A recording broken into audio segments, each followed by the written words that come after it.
بسم اللہ الرحمن الرحیم۔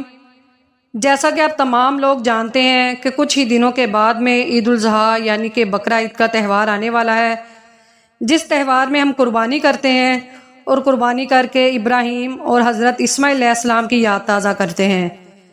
اس دن اللہ پاک نے اپنے پیارے جلیل و قدر پیغمبر حضرت ابراہیم علیہ السلام پر ایک بہت بڑی آزمائش ڈالی تھی اور جس میں وہ کامیاب ہوئے تھے، اور اس دن کے بعد سے ہر مسلمان ان کی سنت کو پورا کرتے ہوئے قربانی کرتے ہیں۔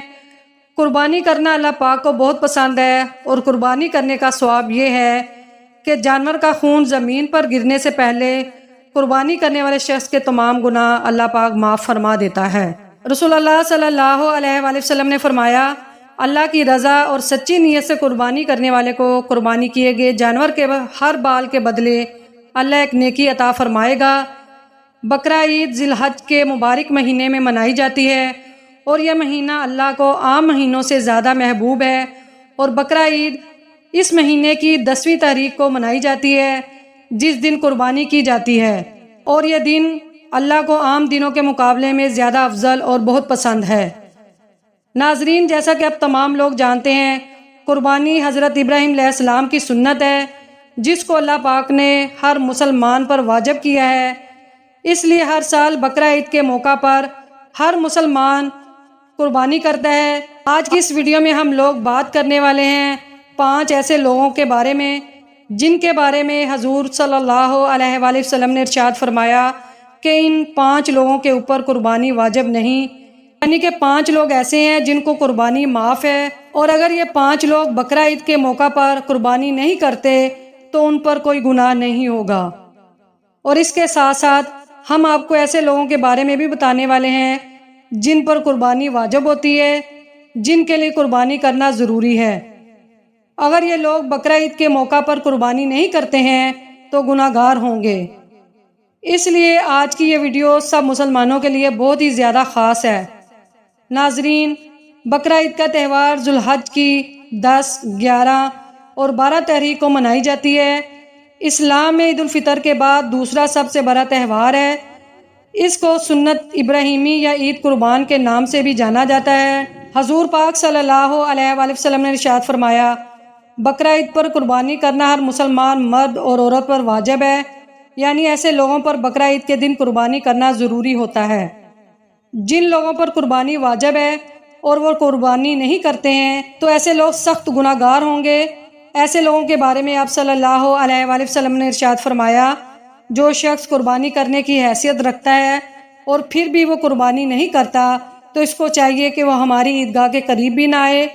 یعنی کہ ایسے شخص کے لیے آپ صلی اللہ علیہ وآلہ وسلم نے اتنی ناراضگی ظاہر کی ہے، لیکن اس کے ساتھ ہی اللہ کے پیارے نبی نے یہ بھی ارشاد فرمایا کہ ان لوگوں کے علاوہ 5 لوگ ایسے ہیں کہ جن پر قربانی کرنا واجب نہیں ہے۔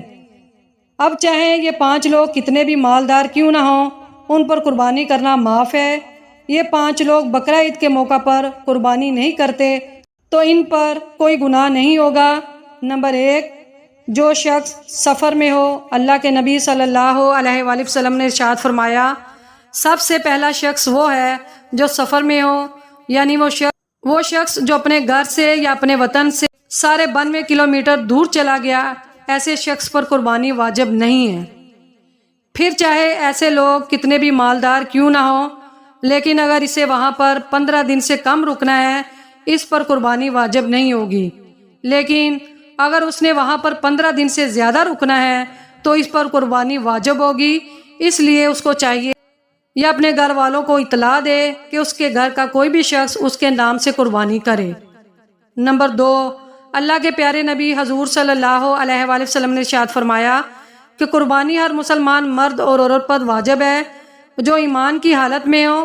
اس کا مطلب یہ ہے کہ قربانی کرنا کافر پر واجب نہیں، یعنی کہ ایسا شخص جو مسلمان نہیں ہے، جس نے کلمہ نہیں پڑھا، تو ایسے شخص پر قربانی واجب نہیں ہے، یعنی کہ قربانی صرف اور صرف مسلمان مرد اور عورت پر واجب ہے۔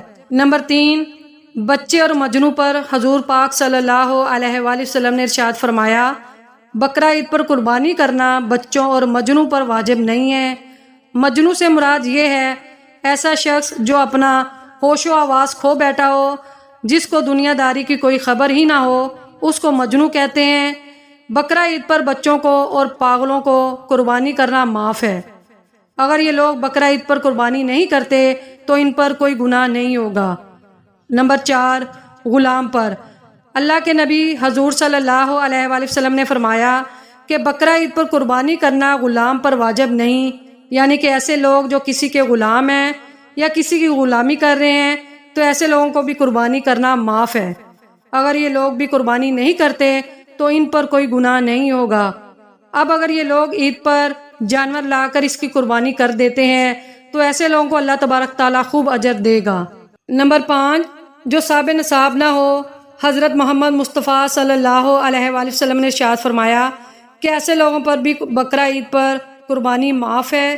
ایسے لوگوں پر بھی قربانی واجب نہیں ہے جو صاحب نصاب نہ ہوں، یعنی کہ جس کے پاس 7.5 تولہ سونا یا 52.5 تولے چاندی نہ ہو، یا پھر اس کے پاس میں اتنے سونے یا چاندی کی رقم موجود نہ ہو۔ ایسے لوگوں پر قربانی واجب نہیں ہے۔ اس کا مطلب یہ ہے کہ جس کے پاس رہنے کا مکان، کھانے پینے کا سامان، استعمال کے کپڑے اور روزانہ استعمال کی جانے والی چیزوں کے علاوہ 7.5 تولے سونا اور 52.5 تولے چاندی کی رقم موجود نہ ہو، ایسے لوگوں پر قربانی معاف ہے۔ ناظرین، بس آپ اتنا دھیان رکھیں، قربانی اسی شخص پر واجب ہے جو صاحب نصاب ہو۔ ایسے لوگوں کو ہر سال عید کے موقع پر قربانی کرنا ضروری ہوتا ہے۔ ایسے لوگ اگر قربانی نہیں کرتے تو یہ لوگ سخت گناہ گار ہوتے ہیں۔ حدیث میں آیا ہے قرب کرنا اللہ کو بے حد ہی پسند ہے۔ اس میں سب سے بڑی فضیلت یہ ہے کہ جو شخص اللہ کی رضا اور نیک نیت سے قربانی کرتا ہے تو اسے ثواب دنیا آخرت دونوں میں ملتا ہے اور اس کے تمام گناہ معاف ہو جاتے ہیں۔ آپ کو بتا دیں، قربانی کرنے سے صرف صغیرہ گناہ ہی معاف ہوتے ہیں اور کبیرہ گناہ یعنی کہ بڑے گناہ صرف توبہ سے ہی معاف ہوتے ہیں۔ لیکن جیسے ہی بقرہ عید یعنی کہ عید الاضحیٰ کا دن قریب آتا ہے تو ہر سال گورنمنٹ اپنی گائیڈ لائن کو جاری کرتی ہے۔ اب یہاں پر ہم آپ کو آگاہ کر دیں، ہر مسلمان یہ دیکھ لے کہ اس بار گورنمنٹ کی گائیڈ لائن کیا ہے۔ گورنمنٹ جو بھی گائیڈ لائن جاری کرتی ہے ان کو اپنانا ضروری ہے۔ یاد رکھیں، قربانی صرف اور صرف اللہ کی رضا کے لیے کی جاتی ہے، کسی دکھاوے کے لیے نہیں۔ اس لیے آپ سے صرف ایک ہی گزارش ہے کہ آپ قربانی کے جانور کی کوئی بھی فوٹو سوشل میڈیا پر اپلوڈ نہ کریں۔ اس سے قربانی کے جانور کی بے حرمتی تو ہوتی ہی ہے، لیکن اس کے ساتھ ساتھ آپ دکھاوا کرنے والوں میں بھی شامل ہو جاتے ہیں اور ساتھ ہی ساتھ گورنمنٹ کی نظر میں بھی آ جاتے ہیں۔ ہو سکتا ہے ایسا کرنے سے آپ کسی بڑی مشکل میں پڑ جائیں۔ اس لیے دل میں بس یہی ارادہ رکھیں کہ ہم قربانی اللہ کی رضا کے لیے کر رہے ہیں، نہ کہ دکھاوے کے لیے۔ اللہ تعالی ہمیں بہتر عمل کرنے کی توفیق عطا فرمائے اور ہماری قربانی کو قبول فرمائے۔ آمین ثم آمین یا رب العالمین۔